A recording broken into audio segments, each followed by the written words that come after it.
Hello. I thought I'd talk some more, and I don't know what about. We're gonna see. I'm still fascinated by the booze in Mario 64. That's just still a topic I'm interested in. I think that the booze in Mario 64 are so interesting to me, partly because it's sort of like a hinge point, it feels to me, in the castle. You've got the ground floor, right? And the ground floor goes up and down. Did that the other way around. So you can go to the top floor, you can go to the basement, and travel in these two directions from the ground floor up, from the ground floor down. And yet, the courtyard is at a completely different angle. It's just straight ahead. It's just sort of penetrating deeper into the castle, into the depths of the castle. It's even outside of the castle because it's a courtyard, so you have to go outside. There's just something about it that's completely different from the rest of the game, and I find it interesting. It's interesting to me that then these themes of vision, as I said, of booze having something to do with being seen or not being seen, are then being, equated to, or presented in a courtyard setting. I don't know why I find that so interesting. I suppose because a courtyard is outside and open. I don't know. Something about that feels more visible, maybe. And oh yeah, I called it a hinge, right? It feels like a hinge between the up and the down.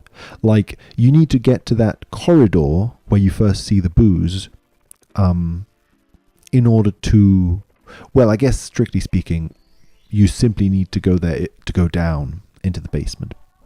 If you wanted to go up, you don't need to go to the courtyard.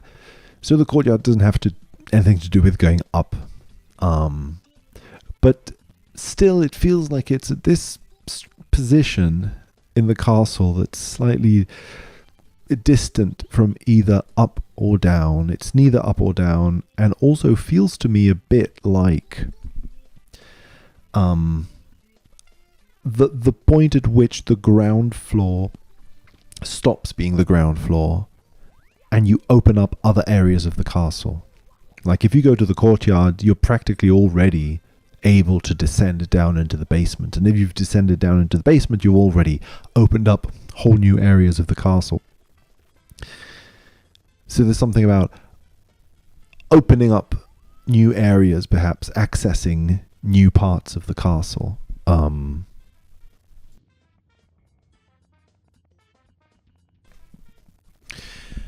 So it seems like I'm basically intrigued by the architecture. I'm intrigued by the architecture of the castle. As if different parts of the castle conveyed different moods or different meanings, as if there was a language that the castle itself is speaking through its design. And this is something I've been interested for a while with Peach's Castle, but I feel essentially, there is an element of design to the castle, obviously, because it was designed by a bunch of game developers, and there is, an artistic intent to it. It's designed to be a certain way. It's also designed to fit a certain game development mood, like maybe the first levels are easier than the last ones and stuff like that. So that includes, in all video games, right? Most you could maybe generalize a lot of structures in video games, a lot of buildings in video games are designed so that the mood of the building changes as the levels advance. So there's some aspect of that to it. But I also feel that holistically, the castle makes sense. I guess that's just a feeling I have that I'm trying to sort of explain in some way, because I just consistently have it. So I want to sort of speak as to what exactly this castle means to me. What do I feel when I look at it, right? Like, for instance, there has been for a while something that's intrigued me about the disposition of the castle on left and right, like on a sort of vertical axis, so to speak, left and right sides of the castle. And so that the right side of the castle has got rooms such as, I'm blanking on the name, Jolly Roger Bay, right? Jolly Roger Bay, the water level, which have aquariums in that room that have a sheet of glass in front of the water, as an aquarium would, right? That theme of a sheet of glass in front of a body of water, it creates an effect that I find to be similar in other areas of the right side of the castle. So, for example, in the bottom floor, you've got the dire docks level, which is also a sheet of water. It's a vertical sheet of water, which is not the same as an aquarium, window or a glass sheet with water behind it. But there is a feeling, I think, of vertically arranged, I don't know, like a vertical water wall of some kind. You wouldn't really usually see entire walls of water like that unless it was an aquarium type experience where you had a sheet of glass over it. And moving on to the top floor, on the right side, I think, is the mirror room. And now that has nothing to do with water, but it is also some sort of a vertical sheet of glass, in this case looking glass, or a mirror. So I'm stretching the definition a little, but I still feel that perhaps on the right side of the castle there is some sort of predisposition to show us sort of sheets of glass that are reflective in some way, translucent, slightly transparent, but not completely transparent. They show something on the other side. That's another way of defining it. It's like a vertical window, sheet of glass type, transparent opening that opens, on the other side of which you see something. There's something on the other side. In the case of the mirror, it's your own world, so to speak.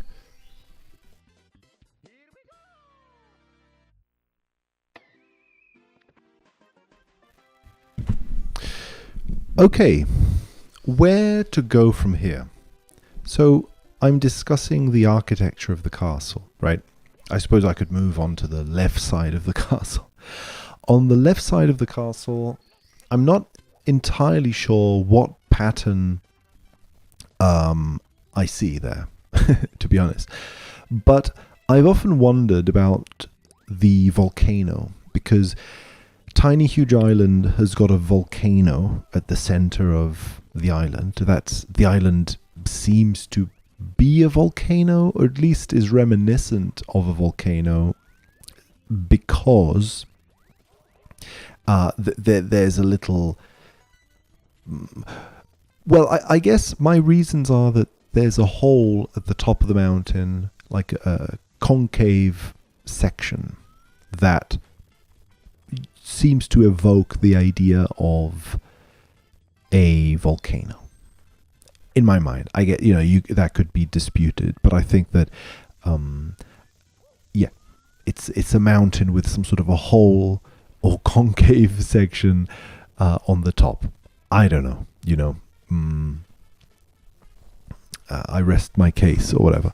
That's sort of what I see in that section. In the bottom levels, though, then in the basement, we've got an actual volcano in Lethal Lava Land. And this Lethal Lava Land volcano, according to map distribution of the castle, seems to be more or less also in the same sort of section that Tiny Huge Island would be if we placed the different floors of the castle one on top of the other. At least that's how I'm visualizing it. That may be incorrect. But, right, so if that is so, then what else could we say?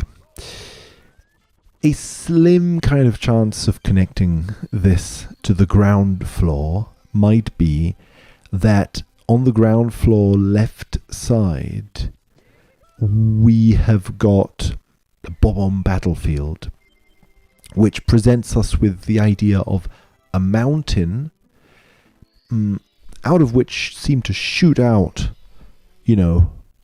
cannonballs of different kinds, and it's a mountain that seems to rain balls on you. They seem to be metal balls, but even though it's not fire.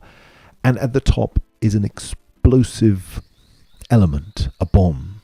So it's an explosive potential at the top of a mountain. So a mountain that has the potential for fire or explosion to emit out of it. I guess that's my claim, I suppose. I'm going to try record myself and see what happens. Things we need to continue talking about, I suppose. Boo's haunt. Think about the structure of the castle in terms of, why does this analysis work? Why wouldn't it work? A way in which it would work would be to say, oh, yes, right, there is this pattern. On the right side of the castle, there is this pattern of glass or translucent surfaces. But of course, in order to say that this doesn't work, I could also say, yeah, but Womp's fortress is indeed on the right side. So I'll just minimize. Imagine you could just grab any element from the right side of the castle that isn't those sheets of glass and look at that instead and try to find similarities between them. Because a big wall of water like Dire Docks and a mirror isn't the same thing. So me finding similarities between these things is kind of me finding similarities about these things.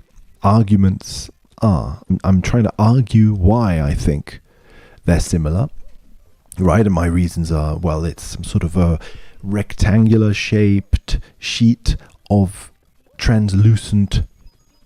thin, translucent sheet of material.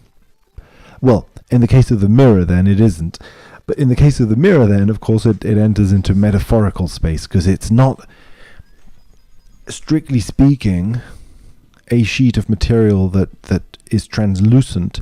So it gives the illusion of a translucent, different from the world in front of us.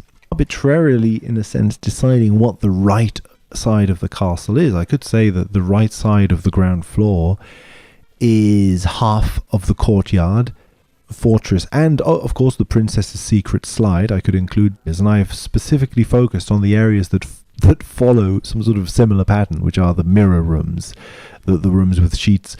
The aquarium, for example, is kind of unimportant. It's just a decorative element right in the middle of Jolly Roger. Hello. Okay. So we can continue investigating the castle. We were trying to get to this idea that studying the architecture of I was arguing about an argument, saying that I feel like things are that way. Of course, in the process of describing them, it's hard for me to know to what extent this is just my projection, of course, onto the game and my poetic reading, you could say, or my preference. Like, I prefer to look at these kinds of structures, or I want to find this. So, or to what extent it's some subtle aspect of the structure that I'm perceiving. Subtle, in the sense that, something maybe not immediately obvious and that requires some arguing to say that this is the way things are in this structure. I don't know. But okay, regardless of whether I feel good or bad, I suppose, I would like to use up all the energy I have for this video. I could also quit and consider this done if I think that it's done. I don't really know. So there is then, well, what else could we say? The feeling I said there's this right side, left side thing, and they both have these different structures. Okay. Do I want to speak more about that? Like, is this just a bad feeling I'm having, but I haven't used up all my energy? Because I could just continue chatting about anything that I want, really.